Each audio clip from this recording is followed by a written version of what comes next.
Friends आज আমি একটি 36 সাইজের ব্লাউজের পিছনের পার্ট ব্যাক পার্টটি কাটিং করছি।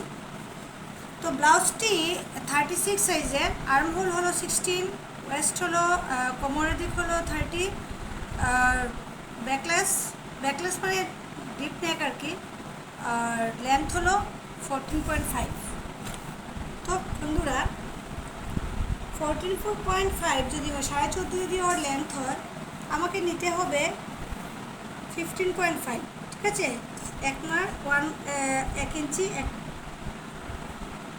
এক ইঞ্চি হলো সেলাইয়ের জন্য। ঠিক আছে, আমি এখানে 15.5-এ মার্ক করে নিলাম।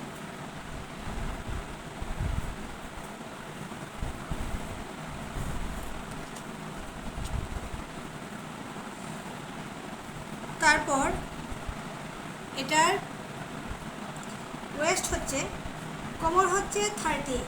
তো 30 যদি কোমর হয় তো মেজারমেন্ট হলো চেস্ট যত হবে 36 হলে ওকে 4 দিয়ে ডিভাইড করতে হবে। ডিভাইড করে যেটা বেরোয় সেটা হলো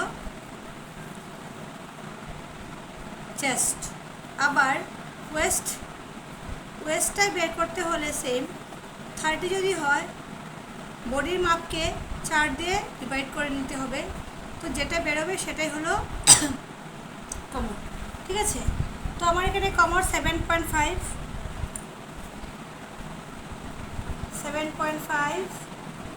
তার সঙ্গে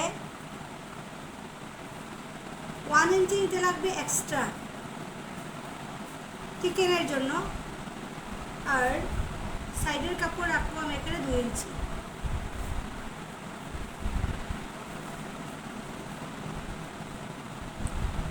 সেম এখানে আমি নেব শোল্ডার। তো শোল্ডার নেব এখানে 36-এর জন্য 5.5, 36-এর জন্য 32 হলে 5 নিলে হয়, 34 থেকে 5.5 নিতে হবে শোল্ডার। তো শোল্ডার থেকে যত নেবেন তার থেকে আরও 1/2 ইঞ্চি বাড়িয়ে দিলে আর্মহোল হয়ে যাবে। তো 5.5 তার সাথে আরও 1/2 ইঞ্চি 6 দিয়ে দিলাম। এখান থেকে আর্মহোল বের করব। তো এখান থেকে এখন বডির মাপ আছে 36, যেহেতু পিছনের পার্টটা আমি 200 কম নেব। 36কে 4 দিয়ে ডিভাইড করলে হয় 9 থেকে 9 থেকে আমি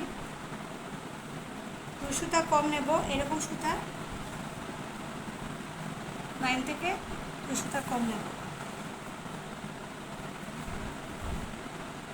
নিয়ে আমি পিছনের পার্টটাকে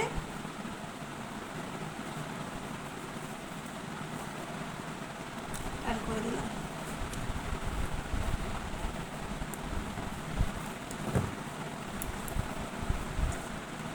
এখন এই দাগ থেকে এখানে 1.5 ইঞ্চি 1.5 ইঞ্চি এখানে মার্ক করে দিলাম। আবার আর্মহোলের যে এই 6 ছিল এখান থেকে আমি হাফ করে নিলাম 3। তো এখন এখান থেকে আমাকে একটা শেপ এঁকে নিতে হবে আর্মহোলের জন্য। আর্মহোল মানে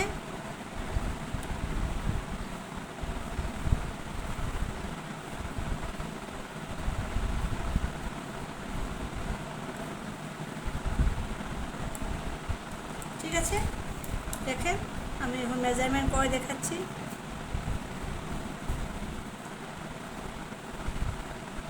হাফ ইঞ্চি ঢুকে যাবে শোল্ডারে, তো আমার 8 থেকে যাচ্ছে। ঠিক আছে, তো এইটাকে আমি এটার সঙ্গে এখন মিলিয়ে নেব,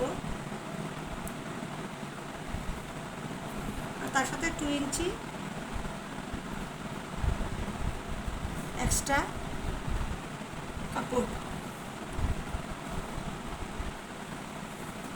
আচ্ছা, এখন কথা হলো, যেহেতু এটা ডিপ ব্লাউজ, ডিপ নেক, তো আমি এখানে 2.5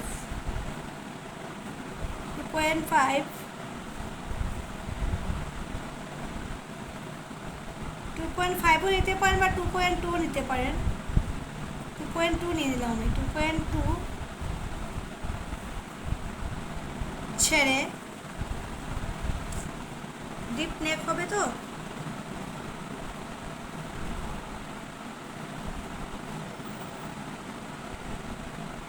এক দুই তিন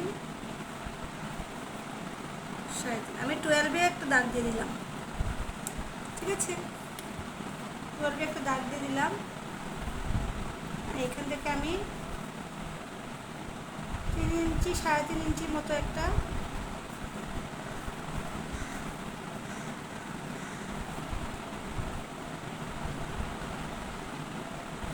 লেন্থ রেখে দিলাম। এই দাগ থেকে এই দাগে আমি এটাকে মিলিয়ে নিলাম।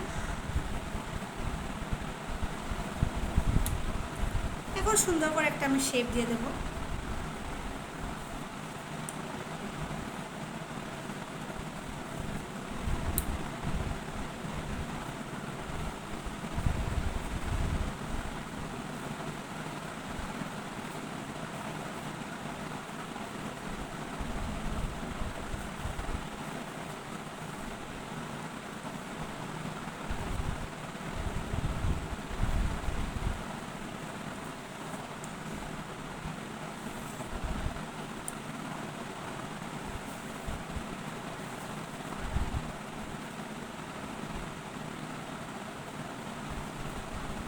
ঠিক আছে, তো এই দিক থেকে আমি 1/2 ইঞ্চির উপর দিকে নিয়ে আমি এরকম করে একটু শেপ দিয়ে দেবো, এবার ফিটিংটা ভালো হবে তার জন্য।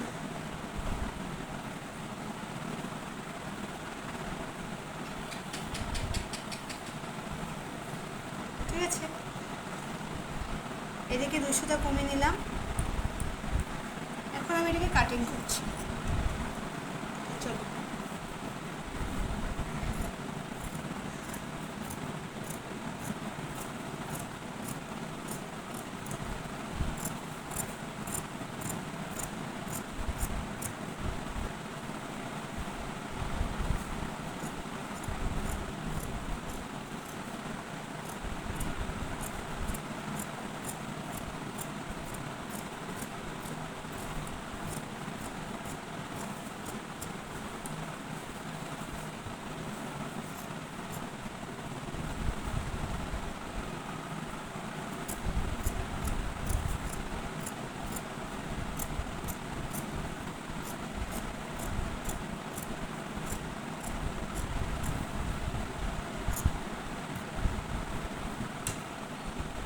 তোমার পিছনের part already cutting already complete. অন্য কোনো একটা ভিডিওতে আমি সামনের পার্ট কাটিং করে দেখাবো, হাতাও কাটিং করে দেখাবো। ঠিক আছে, তো ফ্রেন্ডস, আমার ভিডিওটি কেমন লেগেছে, কাটিংটি কেমন লেগেছে, যদি ভালো লেগে থাকে আমার চ্যানেলটিকে সাবস্ক্রাইব করে দিও, একটা লাইক করে দিও, আমার পাশে থেকো। ঠিক আছে, নমস্কার।